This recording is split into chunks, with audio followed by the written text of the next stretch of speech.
Assalamualaikum, salam sejahtera dan salam Malaysia Madani.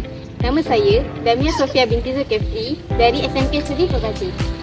Hari ini saya ingin berkongsi tentang aspirasi pendidikan melalui tema RPM 2026 hingga 2035 yang membentuk generasi murid sejahtera.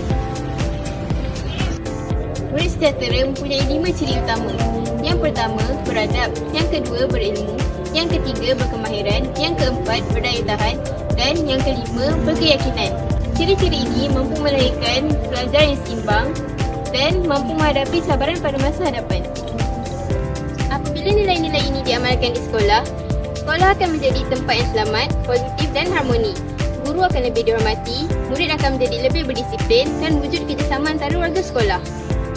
Marilah kita bersama-sama melahirkan generasi murid sejahtera. Ini kerana murid hebat, sekolah cemerlang, negara terbilang. Sekian, terima kasih.